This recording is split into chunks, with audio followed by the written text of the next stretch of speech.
వచ్చిండ్రు ఇక్కడికి. మరి ఇక్కడి వాళ్ళ మీద దాడి చేయడం ఎంతవరకు కరెక్ట్? మరి మీరు ఎవరిని సమర్థిస్తారు? వాళ్ళు ఎంత వరకు ఉండాలో, వాళ్ళ లిమిట్స్ ఎంత ఉండాలో ఒక మార్వాడీలకే కాదు ప్రతి ఒక్కరికి చెప్తున్నా. 2000 రూపాయలు కనబడితే వాళ్ళు మందు తాగుతారు, పొద్దున 11 దాకా వాడుకుంటారు అంటే దీనికి వాడుకుంటారు. మేము తాగితే మీకెందుకు, మేము తందనాలు చేస్తే మీకెందుకు, అంతా మీరు అనాల్సిన అవసరం మాకు లేదు. Go back. గోల్డ్ అన్న వాళ్ళదే ఉంటుంది, కార్పెంటర్ వర్క్ అన్న వాళ్ళదే ఉంటుంది, ప్లంబింగ్ వర్క్ అన్న వాళ్ళదే ఉంటుంది, ఎలక్ట్రిక్ షాప్లు అన్న వాళ్ళే ఉంటున్నాయి. వాళ్ళు తినే తిండి మంది, వాళ్ళు తీసుకునే సౌదాల మన దగ్గర నుంచి, అంటే బంగారం మన దగ్గర నుంచి. జులుం చూపించే నా కొడుకులే నాలుగున కోసేయాలి. ఎస్ఆర్కే గోల్డ్ మీరు తాకట్టు పెట్టిన బంగారాన్ని విడిపించి ఈ రోజే మంచి ధరకు కొనబడును. Pledged gold release it today for instant cash at SRK gold. మీరు సంప్రదించాల్సిన నంబర్ 9160077916. నమస్తే, నేను జర్నలిస్ట్ సిరి. ప్రస్తుతం తెలంగాణలో మళ్ళీ ఉద్యమం స్టార్ట్ అయిపోద్దేమో అని చెప్పేసి అనిపిస్తుంది. ఎందుకంటే మార్వాడి గో బ్యాక్ అని చెప్పేసి ఒక నినాదం అయితే గట్టిగా వినిపిస్తుంది. ఇంతకుముందు మనం చూసుకున్నట్టయితే గతంలో మనం ఉద్యమం చేసుకున్నాం, తెలంగాణ 10 సంవత్సరాల క్రితం మనం తెలంగాణను సాధించుకున్నాం. అయితే ఇప్పుడు మరొక ఉద్యమం కూడా స్టార్ట్ అయ్యేలాగా అనిపిస్తుంది. అసలు ఎందుకు మరి ఈ మార్వాడీస్ గో బ్యాక్ అనే నినాదం వచ్చింది? ఎందుకు ఇప్పుడు తెలంగాణలో ఎవరైతే మార్వాడీస్కి అగెనెస్ట్ ఉన్నారో వాళ్ళ అరెస్టులు ఎందుకు జరుగుతున్నాయి? అసలు తప్పు ఎవరిది ఇందులో, మార్వాడీస్దా లేకపోతే తెలంగాణలో ఉన్న మనదా, ఎవరిదని దీని మీద స్పందించడానికి ఈరోజు మనతో పాటు ఉన్నారు ఓల్డ్ సిటీ గోల్డ్ మ్యాన్ సూర్యాబాయ్ గారు. నమస్కారం అండి. నమస్తే అమ్మా. ఎట్లున్నారు? సూపర్ అమ్మా. ఇప్పుడు మరి ఇది జరుగుతుంది తెలంగాణలో, మార్వాడీస్ గో బ్యాక్ అనే నినాదం. అట్లనే ఈ రోజు తెలంగాణలో బంద్ కూడా జరుగుతుంది వాళ్ళకి అగెనెస్ట్గా. మరి మీరేమనుకుంటున్నారు? ఇక్కడ తప్పు తెలంగాణ వాళ్ళది అనుకుంటారా లేకపోతే మార్వాడీస్ అనుకుంటారా? ఎందుకంటే నేను ఈ ప్రశ్న ఎందుకు అడుగుతానంటే, బతుకు తెరువు కోసం వచ్చిండ్రు ఇక్కడికి తెలంగాణలకి, వాళ్ళు బతకడానికి కుటుంబ సభ్యులందరితో వచ్చి ఇక్కడ బతుకుతూ మరి ఇక్కడి వాళ్ళ మీద దాడి చేయడం ఎంతవరకు కరెక్ట్? మరి మీరు ఎవరిని సమర్థిస్తారు? అన్నిటికన్నా ముందు జై శ్రీరామ్, జై శ్రీకృష్ణ. అమ్మా, మన హైదరాబాద్ అనేది అమ్మ ఒడి లాంటిది. రకరకాల జాతుల వాళ్ళు, రకరకాల దేశాల నుంచి అందరూ వస్తారు ఇక్కడ బతకడానికి. ఎందుకంటే హైదరాబాద్ అందరినీ తన కడుపులో పెట్టుకొని చూసేది మన హైదరాబాద్, తెలంగాణ. అండ్ వచ్చినోళ్ళు వచ్చి వాళ్ళు ఎంతవరకు ఉండాలో, వాళ్ళ లిమిట్స్ ఎంత ఉండాలో ఆ లిమిట్స్ ప్రకారంగా ఉంటే చాలా బాగుంటుంది. ఒక మార్వాడీలకే కాదు ప్రతి ఒక్కరికి చెప్తున్నా, వాళ్ళ లిమిట్స్ ఎప్పుడైతే క్రాస్ చేస్తారో మా దగ్గర ఉంటూ, మా తెలంగాణలో ఉంటూ, మా తెలంగాణ వాళ్ళు తిట్టుకుంటూ మీ వాళ్ళని పైకెత్తి మీ రాష్ట్రాన్ని జిందాబాద్ కొడితే మేము ఒప్పుకోం. మా దగ్గర ఉన్నప్పుడు మా జిందాబాద్ కొట్టాలి. మా దగ్గర బతుకుతురు, మీరు మా దగ్గరకు వచ్చారు, ఎవరైనా సరే మా దగ్గరకు వచ్చారు కాబట్టి మీరు ఎలా వచ్చారు, మిమ్మల్ని ఎలా రానిచ్చాము, తిండి లేకుండా వచ్చారు కొంతమంది, అందరూ కాదు కొంతమంది. అలా వచ్చినోళ్ళు ఈరోజు మమ్మల్ని మించినోళ్ళు లేరు. బిజినెస్లో కానీ ప్రతి వర్గంలో కానీ మాదే పై చెయ్యి. అవన్నీ మాటలు మీకు ఎందుకు రాబాయి? మీకేమవసరం? నీది పని నువ్వు చేస్తే నీ కడుపులో పెట్టుకో. నువ్వు బయట కక్కుంటూ నీ హోదాని ఇక్కడ చూపించామంటే ఈడ కొడితే మళ్ళీ పోయి పడతారు. అవసరమా ఈ తగాదాలు, ఈ బంధువులు, ఇవన్నీ ఎవరి నుంచి వచ్చినాయి, ఎందుకు వచ్చినాయి? మాకైనా తోపులా మీరు? తోపుల గురించి, తోపాయిజం గురించి బయట నుంచి వచ్చిన వాళ్ళకు మాట్లాడే అర్హత లేదు. ఎంతలో ఉండి అంతలో మీ బిజినెస్ ఏదో మీరు చేసుకొని హ్యాపీగా మీ పని ఏదో మీరు చేసుకుంటే మేము కూడా సైలెంట్గా ఉంటాం, అందరు సైలెంట్గా ఉంటారు. ఈ కొట్లాటలు, ఇవన్నీ బంధులు అవన్నీ ఉండవు. బతికే 4 రోజుల కోసం కులమతాలని, మేము గొప్పని, మీరు గొప్పని, మేముతో పని, మీరుతో పని, మేము తప్ప ఎవరు చేయలేమని ఇవన్నీ వద్దు.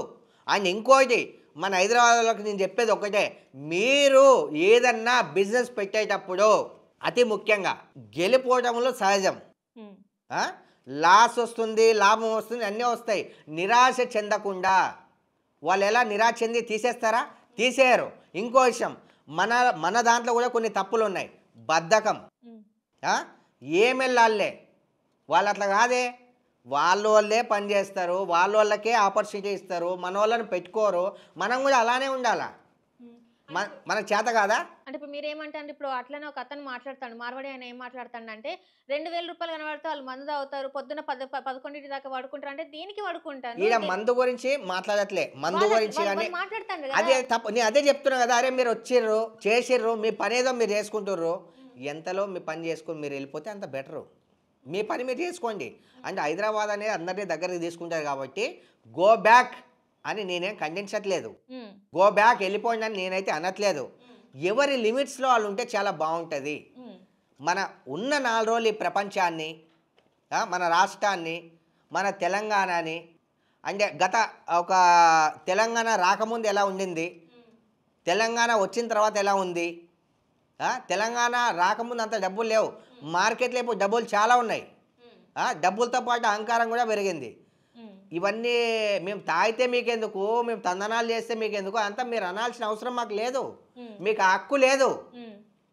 మీరు ఎందుకంటే ఒక దగ్గర నుంచి ఇక్కడికి వచ్చి బతకనేకి ఓకే, ప్రతి ఒక్కరూ వచ్చిన వాళ్ళే ఎప్పుడో 1947 నుంచి చూసుకుంటే చలో వాళ్ళ ప్రదేశం నుంచి ఇంకో ప్రదేశంకి వచ్చి ఓకే వచ్చిర్రు, మీ పని మీరు చేసుకుంటే బెటర్ అని నేను అనుకుంటా.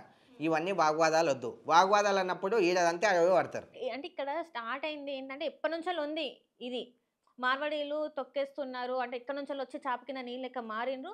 ఇక్కడ మా అణచివేత అనేది జరుగుతుంది. వాళ్ళ వ్యాపారాలు చేస్తున్నారు. గోల్డ్ అన్న వాళ్ళదే ఉంటుంది, కార్పెంటర్ వర్క్ అన్న వాళ్ళదే ఉంటుంది, ప్లంబింగ్ వర్క్ అన్న వాళ్ళదే ఉంటుంది, ఎలక్ట్రిక్ షాపులు అన్న వాళ్ళే ఉంటున్నాయి. ఏ పని చూసుకున్నా వాళ్ళదే ఉంటుంది. ఇక్కడ తెలంగాణలో తెచ్చుకున్నదే నీళ్లు నిధులు నియామకాలను తెచ్చుకున్నారు. మరి నియామకాలు ఏడు జరుగుతున్నాయి, మొత్తం పక్క రాష్ట్రం వల్ల వచ్చి వలస వచ్చి ఇక్కడ బతుకుతుంటే మరి వీళ్ళ పొట్టగొట్టినట్టు అవుతుంది కదా. సరే, అలానే మీరు చెప్పింది 100% కరెక్ట్. మీరు ఇప్పుడు ఎలా అయితే అన్నారో అంతా వాళ్ళదే ఉందని చెప్పి, వాళ్ళు తినే తిండి మంది, వాళ్ళు తీసుకునే సౌదాలు మన దగ్గర నుంచి, అండ్ బంగారం మన దగ్గర నుంచి, ప్రతి ఒక్కటి మన దగ్గర నుంచే వాళ్ళకి వెళ్తుంది.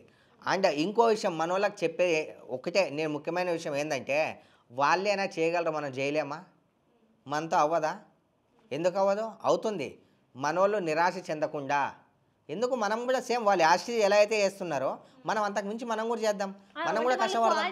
అంటే ఇప్పుడు నాసి రకం ఇప్పుడు చూసుకున్నట్టయితే చాయ్ పత్తి దొరికినది, అట్లనే చూసుకుంటే మసాలాలు దొరుకుతున్నాయి, అల్లం వెల్లిగడ్డ పేస్ట్ అట్లనే అన్ని నాసిరకం చేసి వాళ్ళు తక్కువ ప్రైస్ చెప్తారు. అంటే నాణ్యత లేని దాన్ని 100% మీరు చెప్పింది వాస్తవం. వాళ్ళు రీసెంట్లీ నేనే తీసుకున్నా, చక్కెర కావచ్చు, పప్పు కావచ్చు, అంటే మా ఫౌండేషన్ కోసం వెళ్ళి తీసుకొని వస్తే దాంట్లో మొత్తం చెత్త చెదారం మొత్తం ఎలకకు సంబంధించిన అవి రాళ్ళు ఇవి. అదే మనోళ్ళ షాప్లో అది లేదు. మనోళ్ళు నీట్గా ఉంటారు, నాణ్యతగా ఉంటారు కాబట్టి అందుకు మనోళ్ళు ముందుకు రాలేకపోతున్నారు. వాళ్ళు ఏంటంటే ఏదైతే అది వేసేస్తున్నారు, కానీ తక్కువ ధరకి ఏదొస్తుంది అక్కడే పోయి తీసుకుంటారు తప్ప గొర్రెప్పుడు కషాయాన్నే నమ్మినట్టు జనాలు కూడా అలానే ప్రవర్తిస్తున్నారు కొంతమంది. ఫస్ట్ మనలో మార్పు రావాలి, మనందరిలో మార్పు రావాలి. ఫస్ట్ మనందరిలో మార్పు వచ్చి ఏం చేయాలా, ఎలా చేస్తే బాగుంటుంది, ఏం వాడేనా బతికేది, నేను బతకలేనా, మనోళ్ళ దగ్గరే కొనాలి. ఒకటి అంటే కుల మతాలకు అతీతంగా నేనేం మాట్లాడట్లేదు, అందరూ ఒకటే అనే భావంతోనే మాట్లాడుతున్నా. ఎవరి కష్టం వాళ్ళది, ఎవరి మాట వాళ్ళది, వాళ్ళేనా అనేది పక్కన పెట్టి మన ధైర్యము, మనం చేయగలము, వాళ్ళెంత వాళ్ళకు మించి మనము అని మనలో ఎప్పుడైతే కసి వస్తుందో అప్పుడు మనం అన్నీ చేయగలుగుతాం. అంటే ఇక్కడికి వచ్చి వాళ్ళ జులుం చూపెట్టడం కరెక్ట్ కాదు. జులుం చూపించే నా కొడుకులే నాలుకను కోసేయాలి, నాలుక నరకాలి. బట్ అందరూ చూపించట్లేదు, కొంతమంది మాత్రమే, కొంతమంది. ఎందుకంటే అందరూ ఎందుకంటే ఒక గొర్రె ఎలా వెళ్తే అలా వెళ్తుంది అని అంటారు కదా, తప్పు చేసేది కొంతమంది మాత్రమే. అందరినీ మనము అలా నిందించకూడదు. 100%లో చెత్త నా కొడుకులు ఒక 20 మంది ఉంటారు, 20% ఉంటారు. వాళ్ళని నమ్మి ఇంకో 20-30 మంది ఉంటారు. 50% మాత్రమే ఇలా రెచ్చగొట్టే తత్వం, బలుపు మాటలు ఇవన్నీ. ఇంకొక 50% మందికి పాపం తెలియదు, వాళ్ళ బతుకేందో, వాళ్ళ కథ ఏందో, వాళ్ళ ఆలోచన ఏందో అది చేసుకుంటున్నారు. కొంతమందిని మాత్రమే నేను ఖండిస్తున్నా, అందరినీ నేను ఖండించట్లేదు. ఎందుకంటే ఎవరో ఇప్పుడు సరే బంగ్లాలో ఉన్నాడు, బంగ్లాలోనే ఉంటాడు, వానికి గుద్దబల్పు ఎక్కువ, వాడు ఏదైనా మాట్లాడతాడు, ఇవాళ పైసలు ఉన్నాయి కాబట్టి. కానీ కింద రెంట్ హౌస్లో ఉన్న పరిస్థితి ఏంది? ఇప్పుడు గోబ్యాక్ ఓకే వాని అందాం మనం, వారి గుద్దబల్పుతో మాట్లాడుతున్నాం కాబట్టి గోబ్యాక్ అని చెప్పి తందాం మనం. కానీ ఇక్కడ ఏది తెలియకుండా కష్టాన్ని నమ్ముకొని వాళ్ళ దాంట్లోనే మార్వాయి దాంట్లోనే కష్టం పని చేసుకుంటూ కూలి పని చేసుకుంటూ ఇల్లు లేకుండా ఏం లేకుండా అలాంటి వాళ్ళని కూడా మనం దృష్టిలో పెట్టుకొని అందరినీ అనకుండా కొంతమందిని మాత్రమే ఖండిస్తాం. ఎవరైతే ఇట్లా దాడులకు ఎస్, పాల్పడుతున్నారో వాళ్ళని మాత్రమే ఖండిస్తాం, అందరినీ కాదు. మరి వాళ్ళు ఇప్పుడు ఖండిద్దామని మీరు అంటారు కదా, ఈ దళితుల మీద దాడి చేసి మొన్న మోండా మార్కెట్ లో ఎవరైతే ఈ దళితుల మీద దాడి చేసిండ్రో మరి వాళ్ళని ఇంతవరకు అరెస్ట్ చేయలేదు, వాళ్ళ మీద కేసులు పెట్టలేదు. చెప్తున్నా ఇంకా ఆధారాలు వాళ్ళ ఉన్నాయి వాళ్ళ కదా. దగ్గర ఎలా అయిపోయిందంటే, ఇంకో అన్నిటికన్నా ముందు లంచం. ఈ లంచం మారితే, లంచం తీసుకునే తత్వం మారితే అన్నీ మంచిగా ఉంటాయి. మనోజ్ ఏం చేస్తాడు, ఎందుకు ఇవ్వాలి లంచం అని పోరాడతాడు. అవతల అట్లా కాదు, ఉన్నో ఏం ఇందా చెప్పగా బిల్డింగ్లో ఉన్న ఇలా పోసేస్తాడు. ఫస్ట్ ఈ లంచాలు తీసుకునే నా కొడుకులే చెప్పుతో కొట్టాలి ఎవరైనా కానీ. లంచాల వల్ల ఎన్నో జీవితాలు నాశనం అవుతున్నాయి. మీరు చెప్పింది కరెక్టే. నేను చెప్పనండి, వాళ్ళు ఎవరైనా ఉండని, నేను చెప్పను, నా నోటితో నేను చెప్పదలుచుకోలే, మీరు ఏదన్నా అనుకో నేను చెప్పదలుచుకోలే. అండ్ ఇంకో విషయం, అలాంటి వాళ్ళు మాత్రం పోస్తారు, కానీ గుడిసెలో ఉన్న వాళ్ళు పోయట్లే లంచాలు. మీరు అన్నారు వాళ్ళకి అగ్నెస్ట్గా మాట్లాడితే అరెస్ట్ చేశారని చెప్పి, మరి ఆ రోజు గొడవలు చేసే వాళ్ళని ఎందుకు అరెస్ట్ చేసేయాలని, ఎందుకు అరెస్ట్ చేయాలి అని చెప్పి నేను కూడా అడుగుతున్నా. ఇప్పుడు నేను కూడా ఒక పౌరునిగా, ఒక బాధ్యతగా, ఓటు హక్కున్న ఒక బాధ్యతుడిగా నేను కూడా అడుగుతున్నా, ఎందుకు చేయలే తప్పు. అదే చెప్తున్నా అండి. కొంతమంది చేసే ఈ కార్యక్రమాల వల్ల, కొంతమంది నా కొడుకులు చేసే ఈ ప్రాబ్లం వల్ల అందరికీ పేరు వస్తుంది. ఇప్పుడు ఒక ఇంట్లో ఒక మనిషి తప్పు చేస్తే కుటుంబాన్నే వెలేస్తారు, ఒక మాట, అది తప్పు. అలానే ఒక కులంలో కానీ ఒక దేంట్లో అయినా సరే ఎవరు తప్పు చేస్తే ఆ నా కొడుకుల్ని వెలేద్దాం, నాలుగు కోద్దాం. కానీ ఏ అభంశువం తెలియని వాళ్ళని వదిలేద్దాం, గో బ్యాక్ అంటే వెళ్ళిపోలేరు ఎవరు కూడా. కొంతమందికి ఇక్కడే బతుకుంటుంది, ఇక్కడే జీవనాధారం ఉంటుంది. కొంతమంది నా కొడుకు గుద్దబలిసిన నా కొడుకులు ఉంటారు కదా, వాళ్ళ గో బ్యాక్ కాదు, వాళ్ళ దగ్గర వాళ్ళు డబ్బు చూపియని, ఏదన్నా చూపియని, ఏమైనా కానీ అలాంటి నా కొడుకులు వెళ్ళకూడదు. ఇప్పుడు మీరు కూడా ఇట్లా మాట్లాడుతున్నారు కదా, మరి మీకు మరి మీ మీద దాడి చేయడానికి నేనేం తప్పు మాట్లాడుతున్నా? మీరు మాట్లాడే మాటలు ఉన్నాయి కదా. నేనేమంటున్నా, తప్పు చేసే వాళ్ళని మాత్రమే అంటున్నా. తప్పు చేసే ప్లేస్లో ఎవడున్నా, నా కుటుంబ సభ్యుడున్నా సరే నేను ఇలానే మాట్లాడతా. తప్పు చేయను నేను మాట్లాడను. అంటే ఇప్పుడు వాళ్ళు ఎప్పటి నుంచో ఉన్నారు, నిజాం కాలం నాటి నుంచో ఉన్నారు, ఉండి ఈ రోజు మన మీద ఇట్లా దాడులు చేస్తా అంటే వాళ్ళకి చాలా మంది మన తెలంగాణ వాళ్ళు కూడా సపోర్ట్ చేస్తారు. మరి దీన్ని ఏమంటారు? మరి మన తెలంగాణ వాళ్ళు కూడా సపోర్ట్ చేస్తున్నారు. సరే, సపోర్టు వాళ్ళు ఎంతవరకు చేయాలో, ఏ లిమిట్స్లో చేయాలో వాళ్ళు కూడా అంతే చేస్తారమ్మా, అంతకు మించి చేయరు. కరెక్ట్ అంటారు అది అసలు? మరి అంటే నేను ఇందాక మీకు చెప్పాను ఒకటి, ఒక ఇంట్లో ఒకడు తప్పు చేస్తే ఒకరినే వెలేయాలి, కుటుంబాన్ని మొత్తం వెలేయద్దు అని. ఎవరైతే బలుపుతో కొట్టుకుంటున్నారో వాళ్ళని మాత్రమే వెలేద్దాం, మిగతా వాళ్ళకి సపోర్ట్ చేద్దాం, తప్పేం లేదు. ఇప్పటి వరకు వాళ్ళు మనమే అంటే ఇక్కడికి బతకడానికి వచ్చి వాళ్ళే మన మీద దాడులు చేసిన సంఘటనలు ఉన్నాయి. అమ్మ ఇంకో విషయము, బతకడానికి వచ్చి అమ్మ మన హైదరాబాద్ అనేది ఒక కన్న తల్లి అందరినీ కడుపులో పెట్టుకుంటుంది. కన్న తల్లి ఈరోజు ఉన్న వాళ్ళందరూ కూడా ఎక్కడో ఒక చోటు నుంచి వచ్చిన వాళ్ళే ఇక్కడే మొత్తం బై బర్త్ ఇక్కడే ఉన్న వాళ్ళు ఎవరు లేరు, కొంతమంది తప్ప. ఎక్కడో ఒక రాష్ట్రం నుంచి వచ్చి ఇక్కడ బతకడానికి వచ్చిన వాళ్ళే కావచ్చు. ఎవరెందుకు మన ఎన్టీ రామారావు గారు కావచ్చు, చిరంజీవి గారు కావచ్చు, ఒక రాజేంద్ర ప్రసాద్ గారు కావచ్చు, కోటా శ్రీనివాసరావు గారు కావచ్చు, ఎవరైనా సరే ఎక్కడి నుంచో వచ్చిన వాళ్ళే. అలా వచ్చిన వాళ్ళందరూ తప్పని కాదు, అండ్ వీళ్ళు కూడా అంతే, ఎక్కడి నుంచో వచ్చి అన్ని తప్పు పనులు అందరు చేస్తున్నారని కాదు, కొంతమంది మాత్రమే చేస్తున్నారు. ఇప్పుడు అంతెందుకండి, ఇప్పుడు చిన్న మాట చెప్తున్నా, ఏదైనా సరే ఈ కులాల మతాల గురించి ఆలోచించేటోళ్ళు వీలైతే వెళ్ళిపోండి, లేదంటే చచ్చిపోండి. నేను చెప్పేది ఒకటే, వెళ్ళిపోవాలి లేకపోతే చచ్చిపోండి అంతే. ఎందుకంటే మీరు చేసే కొంతమంది తప్పున్నా కొడుకులు చేసేదానికి శిక్ష అందరు అనుభవిస్తున్నారు. అది నాకు నచ్చట్లే. అందరూ సమానమే, మనకి కుల మతం అన్ని పక్కన పెట్టేసేయండి, అందరూ సమానమే. ఇప్పుడు కొంతమంది మతాల్ని అడ్డుపెట్టుకొని కులాలని అడ్డుపెట్టుకొని కదా ఇవన్నీ చేస్తున్నారు. చెప్తున్నాను కదా, చెత్తనా కొడుకులు ఎంతమంది అయితే ఉన్నారో వాళ్ళు 4 పోయిందని చెప్తున్నాను కదా, కొంతమంది మాత్రమే. ఇప్పుడు వాళ్ళందరూ మీరు అన్నట్టు ఇందాక వాళ్ళందరూ డబ్బుతోని వాళ్ళు చేసే తప్పులని కప్పిపుచ్చుకుంటారు. ఎక్కడ జరుగుతుంది? అదే చెప్తున్నాను కదా. ఇప్పుడు నేనొక్కడిని మాట్లాడినంత మాత్రాన, నేనొక్కడిని జైబేరి కొట్టినంత మాత్రాన, నేనొక్కడిని జై హింద్ అన్నంత మాత్రాన ఇది అవ్వదు. నాతో పాటు కొన్ని వేలు కాస్త లక్షలు కాస్త కోట్ల మంది ఎప్పుడైతే ఇలా చేస్తామో అప్పుడే ఈ సిస్టమ్ మారుతుందో దీనికి కూడా ఒక సొల్యూషన్ దొరుకుతుంది. నేను ఒక్కనే గొంతు దించుకుంటే అయిపోదు. మరి ఇప్పుడు గొంతు దించుకొని ఒక్కరుగా వేల మంది అయిన వాళ్ళని ఇప్పుడు అరెస్ట్ చేస్తాను కదా, ఇవాళ ఎవరైతే ఆ నినాదం ఎత్తుకున్నారో చేయనివ్వండి. ఒకటే, మేము గో బ్యాక్ మార్వడీస్ అంటలేము. వాళ్ళనేది ఏంటంటే నాసిరకం వ్యాపారం చేయకండి, క్వాలిటీ ఉన్న వ్యాపారం చేయండి. ఎందుకంటే ఇక్కడ ఉన్న ప్రజల ఆరోగ్యాన్ని దృష్టిలో పెట్టుకొని మీరు మంచిది ఇవ్వండి. ఎందుకంటే ఇన్ని గణం చేస్తున్నారు. దీనివల్ల ప్రజలు ఆసుపత్రి పాలైతాండ్రు. మీరు అట్లాంటివి చేయకండి. మీరు ఇక్కడికి వచ్చి బతుకుతున్నారు బతకండి. కానీ ఇట్లాంటివి చేయకండి అని చెప్తాను. చేయొద్దని చెప్పడంలో తప్పేమున్నది? తప్పు లేదు, ఆ! తప్పు లేదు. 100% దాన్ని ఖండిద్దాం మనము. అండ్ మనతో వీలైతే మన ప్రభుత్వానికి కూడా రిక్వెస్ట్ చేస్తాం, సార్ మీరు మొత్తం చూస్తున్నారు, మీ చేతిలో అంతా ఉంది. ఒకటి మేము ఒక సామాన్య మనుషులం, మేము సొసైటీలో ఒక మనుషులం, మాకంత పవర్ లేదు.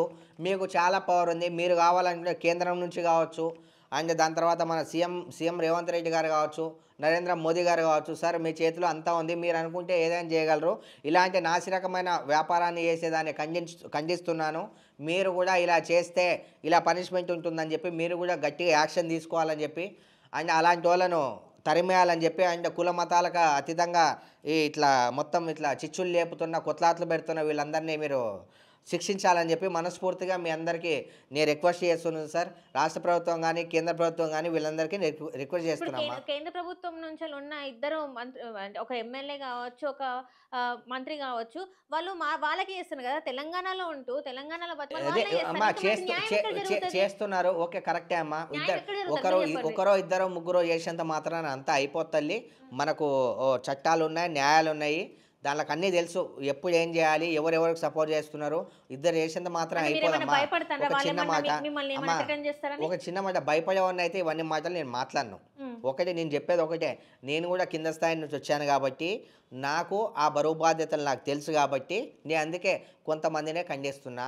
ఓకే, వాళ్ళు పదవిలో ఉండవచ్చు, ఎవరైనా కావచ్చు, వాళ్ళ ఇష్టానికి ఓకే, అది వాళ్ళ ఇష్టం, అది వాళ్ళు సపోర్ట్ చేసింది అది వాళ్ళ ఇష్టం. కానీ ఇలా మాట్లాడడం ఇది నా ఇష్టం, నాకు నచ్చింది, నా మనసుకు అనిపించింది నేను మాట్లాడడం నాకు ఇష్టం. నేను ఎవ్వరికి భయపడా, ఎవ్వడన్నా కానీ ఎవ్వరికి సూర్య భయపడ్డు. మరి ఏమంటారు ఇప్పుడు వాళ్ళు మన తెలంగాణ వాళ్ళని తక్కువ చేసి మాట్లాడుతారు, వాళ్ళు మన క్షమాపణ చెప్పన్నా వద్దా, ఏమంటారు మరి? ఇప్పుడు ఈ తప్పుడు వాక్యాలు మాట్లాడే నా కొడుకులు ఎవరైతే కొంతమంది ఉన్నారో వాళ్ళు, మీకు ఇంట్లో అక్క చెల్లెలు ఉంటారు, అన్నదమ్ములు ఉంటారు, మానవత్వం ఉంది, పైన దేవుడు చూస్తున్నాడు, ప్రతి ఒక్కటి మీకు తెలుసు, మీ మనస్సాక్షి తెలుసు మీరు ఏం చేస్తున్నారో. దాన్ని తగ్గించుకుంటే చాలా బాగుంటుంది. ఎవరైనా కావచ్చు. అండ్ మీరు మాకేం చట్టవిరుద్ధం కాదు, మాకేం శత్రువులు గారు, మీరు మనందరం ఇంతకుముందు కలిసి ఉన్న వాళ్ళమే. తెలంగాణ రాష్ట్ర ప్రభుత్వం రాకముందు నుంచి కూడా కలిసి ఉన్నాం, ఇప్పుడు కూడా కలిసి ఉంటున్నాం. అలానే కలిసి ఉందాం, అలానే మంచిగా ఉందాం. నాణ్యతనివ్వండి, మాటలు తగ్గించుకోండి, వీలైతే మంచి చేయండి, వదిలేయండి. ఏమొస్తుంది కొట్లాడితే? ఏం రాదు. ఉన్నోళ్ళలాగానే ఉంటాడు, లేనోడు ఇంకా లేకుండా పోతాడు. మీ వల్ల జరిగే నష్టం చాలు. అండ్ వదిలేయండి. నేను చెప్తున్నాను కదా, నాకు అందరూ సమానమే, కానీ ఇలా చేసే బాడకో నా కొడుకులు వాళ్ళని మాత్రమే ఖండిస్తున్నారు. అంటే ఇప్పుడు వాళ్ళకి ఎట్లాంటి శిక్షలు పడాలంటారు? ఎందుకంటే వాళ్ళు ఎట్లా అంటే కొట్టడమే కాదు, ఆ కులాన్ని తీసుకొచ్చి చాలా నువ్వేంది మాకు చెప్పేది అని చెప్పేసి. నేను చెప్పేది అదొకటే, ఆ కులాన్ని తీసుకురావడం అనేది తప్పు కదా, చాలా తప్పు. కులాన్ని అసలు వద్దు భయ్, అవసరం లేదు. మనందరం భరతమాత ముద్దు బిడ్డలం, మనదంతా ఒకటే కులం, మనకు ఉండేది సేమ్, అందరికి ఒకటేలాగా అన్నీ ఉంటాయి, వేరేగేం ఉండవు. అలాంటప్పుడు కులాన్ని తీసుకురావడం ఎందుకు బాస్? అనవసరం కదా, వేస్ట్ కదా. వద్దు బాస్, రెచ్చగొట్టకండి, అవసరం లేదు. రెచ్చగొట్టడం వల్ల ఉన్నోనికి ప్రాబ్లం జరగదు బాస్, లేనోనికి చాలా ప్రాబ్లం జరుగుతుంది. కూలికి పనిచేసేవానికి చాలా ప్రాబ్లం జరుగుతుంది. మీరు చేసే ఆ ఒక్క పనికి ఇంతమంది సఫర్ అవుతున్నారు, మీకు అవసరమా అని చెప్పి మిమ్మల్ని అడుగుతున్నా. నేను మానుకోవాలని అడుగుతున్నా, రిక్వెస్ట్ చేస్తున్నా. మానుకోకపోతే ఏం చేస్తారు చెప్పు?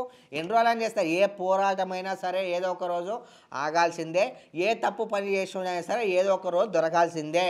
అంటే ఇప్పుడు ఈ రకంగా వీళ్ళు ఇట్లా బంధువులు ఇప్పుడు తెలంగాణ వాళ్ళు చేస్తున్నారు, వాళ్ళకి అగెనెస్ట్గా పోరాటం చేస్తున్నారు, ఇట్లా కావాలి, ఇట్లా చేయాలి, మీరు ఇట్లా ఉండాలి అని చెప్పేసి. తెలంగాణ వాళ్ళు అగెనెస్ట్గా పోరాటం చేయండి, కానీ ఎవరైతే మనకు అక్రమంగా అన్యాయంగా వీళ్ళు వ్యతిరేకంగా ఇలాంటి మాటలు మాట్లాడి ఇలాంటి మెటీరియల్ సప్లై చేసి ఎవరైతే ఉన్నారో వాళ్ళ మీద పోరాటం చేయండి, అందరి మీద పోరాటం చేయకండి. నేను చెప్పాను, ఒక మానవతావాదిగా, ఒక మంచి వ్యక్తిగా, ఒక ఫౌండేషన్ నాకు కూడా ఉంది, మంచి వ్యక్తిగా మనకు అన్యాయం చేసేవాడి మీద పోరాటం చేయండి, తప్పు లేదు. అన్యాయం చేయనోడిని కూడా అందులో ఇన్వాల్వ్ చేసి పాపం సఫర్ చేయకండి. మన తెలంగాణ వాళ్ళకు కూడా చెప్తున్నా. అంటే ఇది ఏంటంటే ఇంతకు ముందు కూడా చూసుకున్నట్టయితే గజ్వేల్ దగ్గర కూడా ఇట్లనే దాడులు చేసిండ్రు. 200 మంది కొట్టడానికి వచ్చిండ్రు. మార్వాడీలో కొట్టడానికి వచ్చిండ్రు వేరే వేరే వాళ్ళని. ఇంకొక దగ్గర ఇప్పుడు మాధవీలత గారు దేని మీద స్పందించలే ఇంతవరకి. మీకు తెలిసే ఉంటది. అవును. మాధవీలత గారు ఏమన్నా ఇట్లా దాడులు జరుగుతున్నాయి, ఇట్లా చేస్తున్నాయంటే మీరు దాని గురించి అదొక చిన్న విషయం అని చెప్పేసి ఆమె పక్కకు పెట్టేంది. ఏమమ్మా ఇగో ఈ ఈ రాజకీయం అనేది ఎలా ఉంటుందంటే అదేం మన ఇంట్లో చుట్టం లెక్క కాదమ్మా అది. రాజకీయం అనేది అది ఎప్పుడు ఎట్లా మారుతుందో, ఎప్పుడు ఎడిగిపోతుందో, ఏమవుతుందో అస్సలు తెలియదు. ఈ రాజకీయంలో ఉండేటోళ్ళు ఎప్పుడు ఎటైనా మారవచ్చు, ఎటైనా దుంకొచ్చు, ఏదైనా అదే మాట్లాడవచ్చు. అంటన్నా. ఇప్పుడు నేను దాని వాళ్ళు గురించి ఎక్కువ వాళ్ళు మన మీదికి దాడికి వచ్చినప్పుడేమో ఏమీ మాట్లాడలే. ఇప్పుడు ఇట్లా మాట్లాడుతుంటే మాత్రం ఈ రాజకీయ నాయకులందరూ వచ్చేసి రోహింగ్యాల గురించి మాట్లాడుతున్నారు. రోహింగ్యాలకి ఇప్పుడు మనకి ఇక్కడ జరిగేదానికి సంబంధం ఏమున్నది? సరే కరెక్టే కదా, అది ప్రభుత్వం చూసుకోవాలి కదా. ప్రభుత్వం చూసుకోవాలి. సరే నేను ఇక్కడికి వచ్చాను కాబట్టి స్టూడియోకి ఒక మంచి మాట నేను చెప్తా. బ్రదర్, మీరు మాకు విరోధులు కాదు, అలానే మేము కూడా. ఉమ్, అంటే మీరు గో బ్యాక్ అని మేము అందరినీ అనట్లేదు. ఎవరైతే ఖండకావరంతో కొట్టుకున్న నా కొడుకులు ఉన్నారు కదా, ఎవరైతే బలిసి కొట్టుకుంటున్నారు కదా, నా దగ్గర డబ్బు ఉందని ఏం పీకలేరు అంటున్నారు కదా, మేము తప్ప ఇంకెవరు చేయలేరు అంటున్నారు కదా, అలాంటి నా కొడుకులకు మాత్రమే చెప్తున్నా, అందరికీ కాదు. అలాంటి నా కొడుకులు 100లో 30-40% ఉన్నారు. మీ వల్ల మీ కింద స్థాయి వాళ్ళు మీ వాళ్ళే నష్టపోతున్నారు. అది ఒక్కసారి ఆలోచించినట్టయితే, మీ పెళ్ళాం బిడ్డల్ని ఒకసారి గుర్తు చేసుకున్నట్టయితే వాళ్ళు మీకు గుర్తొస్తారు. వాళ్ళ కోసమైనా ఇవన్నీ ఆపేసేయండి. ఆపేసి మీ పనులు మీరు చేసుకుంటారని చెప్పి మనస్ఫూర్తిగా కోరుకుంటున్నా అండ్ ఆర్డర్ కూడా వేస్తున్నా. Thank you. Thank you so much అండి. మీరు మా స్టూడియోకి వచ్చి మీ విలువైన సమయాన్ని మా కోసం కేటాయించిన అండ్ అట్లనే దీని మీద స్పందించినందుకు thank you so much. Definitely.